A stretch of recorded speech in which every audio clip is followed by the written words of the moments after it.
Hi, my name is Twyla Jackson, and I am your child's seventh grade science teacher.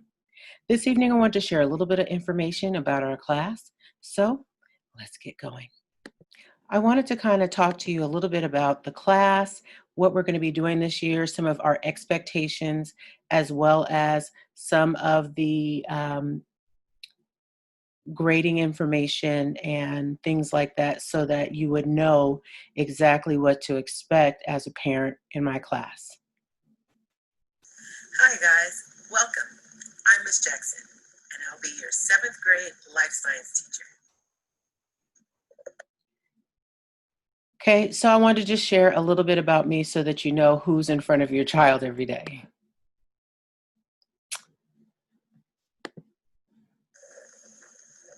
I've been a teacher for 15 years. Whoa, that's longer than you've been alive. And you know what? I really like working with young people. It's a lot of fun. I also want to do my best to help you become the very best citizen that you can be, whether that's preparing for college and career, or being able to get along in our families, with our siblings, and with our friends. A little of this is what I shared with your students at the beginning of the year as well. Okay, so enough about me. What I want to do is tell you about the class. Okay, so life science is an enormous field of study that's going to examine living things here on Earth. So we're going to talk about life systems, the way that they're set up, how they work, and we're going to focus primarily on the human systems, some other animals, and also plants as well. What we're going to be talking about this year in life science are our microbiome, metabolism, traits and reproduction, populations and resources, matter and energy, natural selection, and evolution. We will also touch on various other health issues to include family life as well. That will be in the spring. We will be sending you some information so you know exactly what we are going to cover here in the seventh grade.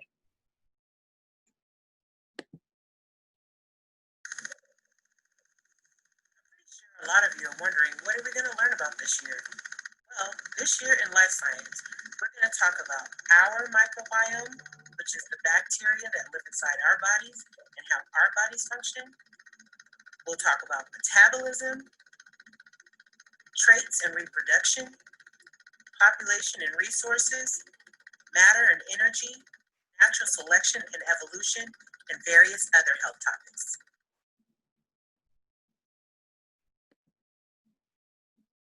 Okay, one thing that I've been stressing with the students is the importance of being respectful. That can mean a very myriad of things. Number one, it means showing up. That means coming to class ready to work with your assignments complete, making sure that you have all the materials that you need, making sure you have good work ethic, and just making sure that you're present and participating. That's all part of showing up. That's all part of showing respect for not only me as the teacher, but for their classmates as well. My favorite thing to say to students is that your attitude determines your latitude. They're not supposed to bring any issues outside of our class into our class, whether it's when we are actually doing virtual learning or if we are doing face-to-face. We want to make sure that everybody comes with an even playing field. So if something happened before class with their brother or sister, or even if they had a bad class period, the period before they get to my class, we kind of wipe the slate clean and we come in with a positive attitude, because when we come in with a positive attitude, we're prepared to learn. Okay, so I'm going to talk a little bit about Zoom expectations. I'm expecting them to come ready, meaning that they come dressed properly. I shouldn't see pajamas and I shouldn't see, things that don't look like a professional student.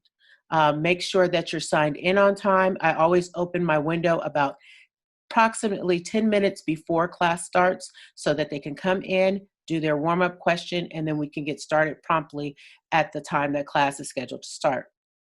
They need to make sure that their Chromebook is charged or plugged in so that they don't lose power. I know that some of us are having some issue with Wi-Fi. That's understandable, but make sure that all that equipment is charged and ready to go.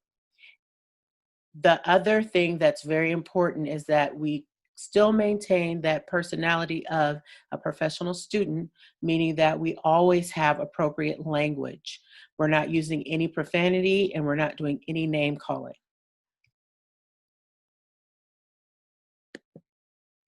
Okay, I tried to make it a little bit fun for them, making sure that they had a little bit of a almost like a cartoon version of that same thing. But our basic rules are to make sure that you're on time, you found a quiet place, meaning that you don't have anything in your surroundings that are going to distract you, no background noises, not having music or something playing or the television on, making sure that they mute themselves when they come in is also very important. We want to make sure that we come in quietly and that we keep ourselves muted during class. What I do is when students have a question, they will either raise a blue hand or they'll raise an actual hand, and I try to call on them that way. It may take me a few moments, but I just want to make sure that everybody has an opportunity to hear and also to understand what's going on in class as we are doing our lessons. And the best way to do that is to make sure that we're all muted, because most of the times a lot of people can have some background noise, so we want to limit that so we keep ourselves muted.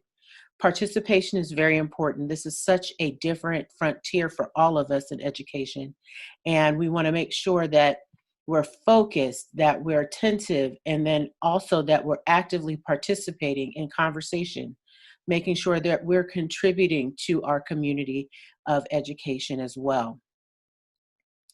Um, we don't have the chat window open right now because that's been a limitation that has been done by the district, but they are able to chat with me directly. So if they have questions, if a student is shy, they can type their question in the chat and I get to them as soon as I can. Communication is important. They need to make sure that they're speaking clearly, that their microphone is up and in position so that they can be heard clearly, making sure they're looking up when they're speaking. Also, it's important that they have a posture for success. They should be sitting upright. They shouldn't be slouched back on the couch or laying down on the bed. I have also emphasized that. Attendance is very important. Students are expected to be in class every day on time. They should be logged in at the start of class. Again, I open my class approximately 10 minutes before it starts so they can kind of come in. I'm taking roll at that time and they're doing their warm-up question. Their warm-up questions are typically a question about material that we've covered either the day before or just prior to that particular day. If a student is absent, they need to make sure that they go to Google Classroom and that they see what assignments they are missing and that they are then responsible for doing them and turning them in. All sessions that we have as a class are mandatory. Grading. Grades will be available in School Loop. Initially, what I do is I will grade all the assignments in Google Classroom, and then I'll transfer those grades over to School Loop. So if you have an immediate need to find out what's going on with your student, you can either ask them to open their Google Classroom so that you can see what their progress is. You can see any assignments that they're missing because everything is in there. And it will show you in Google Classroom what's missing and what has been turned in and what's been graded. I will be then transferring those grades over to School Loop so that you have an active grade. The grading system has been decided upon by the entire 7th grade science department, and it is weighted. The assessments, such as quizzes, tests, and projects, are 70%, classwork is 20%, and the science notebook will be 10%. Students' expectations and consequences. They're all expected to be respectful with no put downs, profanity, or hurtful slurs that are going to be allowed amongst the students, whether face-to-face class or in our virtual classroom. Respect for everyone is important, and we need to follow all class rules. Again, that fresh start is very important. Each class session is an opportunity for a new start. So even if something happened prior to our class, they can still come in with a fresh start so that they'll be able and ready to learn. It's important that they do their work. Every assignment is important because it helps to enrich us and also to help us to better understand the material that we are interacting with. It's important that every assignment, every time they are trying their best, giving their best effort. I don't expect everything to be 100% right because we are learning, but I do expect you to try. I expect each student to attempt every question every time because I can't make a good assessment about what they know if they're not actively completing their assignments. Consequences. The first time I have to talk to a student about something, they'll be given a verbal warning or a warning in the private chat. If that behavior continues, then I will be contacting the parent and we will set up a Zoom conference with the parent and the student and myself. If there's a third offense, then the parents will have a Zoom meeting scheduled with one of the administrators, whether it's Mrs. Farina or Mr. White, along with the students so that we can correct those behaviors. Okay, so I'm also going to talk a little bit about student and parent resources. Where can you find additional help? We do have a class website. This is our class website. It also was in the syllabus that I shared with your students. You should have seen it by now, hopefully. And if you need to see it, you can have your student show it to you because it is in the class stream of Google Classroom. They should be able to scroll down till it pops up and you'll be able to find out what the website is. But this is the link to our website for class. I've put information about what we're going to be learning. I try to update the calendar every week so you know what assignments we did and also have access to links to the recordings of classes. So if you have any questions, you can always go there. And there's some other additional information that could be helpful to you and your student.